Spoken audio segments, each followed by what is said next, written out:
If we all worked together and tried to build a perfect future, I believe we could do so. The only thing that prevents us from doing so is the perceived divisions in our society.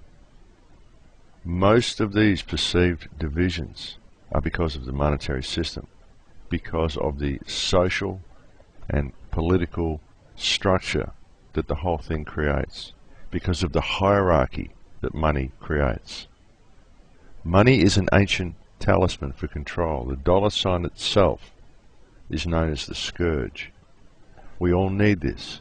We all need to collect the scourge in order to pay our way to live in the world that we're all born in. To have any of what nature and God has provided for us here in abundance, we are forced every day of our lives to go and collect paper to pay for what is there for us. We are taught that none of this is here for us. Money is used to keep us in a state of disempowerment, to keep us in a state of need, to keep us in a state of shortage, and to prevent us from having that which God provided for us for free. That's all it is, folks. But if we go and collect enough of it, we get to buy all of these shiny trinkets, and all of these things are used to distract us from all the beauty that's around us. Can you see how this works? If you can just stop and look around you, look at the beauty of the world, look at the beauty of the people next to you, the people out on the street, all of them, they are just like you, all of them.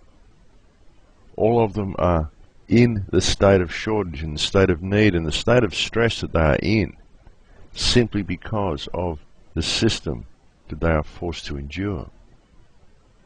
But there's a better way to do things. And the first step on the path of betterment for all humankind is to open your hearts, to compassion and empathy. Stand up for who and what you are.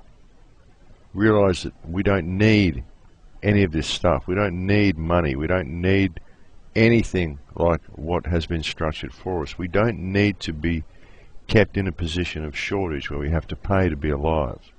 We don't have to do any of this. And we can stop all of it by simply connecting with each other. And we need to do this now, folks. We really need to do it now because time's running out. Time really is running out, folks. We need to start moving into the right energy. We need to start moving into our hearts. We need to start connecting with those around us. And it has to be done soon. As soon as people start moving into their hearts and connecting with those around them, then addressing the corruption that exists in our societies will, well, it'll happen just by matter of course, folks. Because when people start acting in empathy and start doing the right thing, well, then this type of corruption simply can't exist. There's no place for it. It just won't fit in. It just won't be accepted. And as I've said, I don't hold any animosity to those who are in charge, who have done all of these things and who have carried out all these heinous acts against humankind. I forgive them. I don't care about the past. What I care about is the future that we have the opportunity to create, and that we can create simply by embracing the connection we all have to each other. All of the problems that we face, all of these problems can be eliminated overnight simply by humankind realizing its potential and connecting with each other. When you really begin to look within yourself and you see the fractal nature of your body, when you begin to look above yourself and you see the fractal nature of the universe, when you begin to understand the true nature of consciousness and where consciousness lies within creation, everything takes on a different perspective. All the problems become transparent and all of them become very easy to fix. But they have to be fixed by the collective. they have to be addressed by the collective consciousness itself. And this is why I attempt to bring this information to people in these radio broadcasts, just to get them to see the corruption that does exist. All the corruption that people like Alex Jones and all these people talk about, scream out about. It's all true, it all exists. But there's a different way of looking at it. There's a different way of understanding it.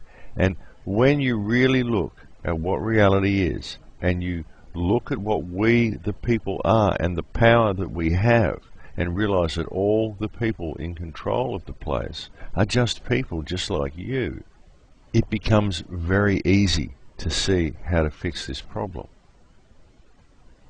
Acting in empathy, acting in compassion, and connecting with each other, looking at the person next to you and seeing yourself. This is the key, folks. This is the key to saving the world. This is how we can save the human race. This is how we can eliminate all wars and all starvation, all homelessness. All we have to do is look at each other and put our hearts out to those around us.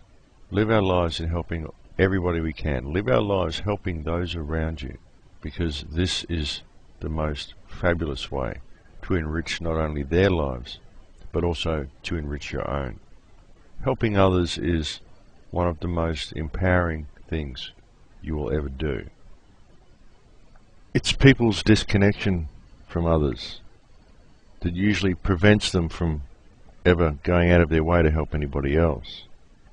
The disconnection that we are forced to endure as a society is held in place by the monetary system, by the divisions that the monetary system creates, by the social division that is constructed in our society, the very divisions that are in place to prevent us from ever being able to successfully address the corruption that exists at the top of our societies by using the system itself.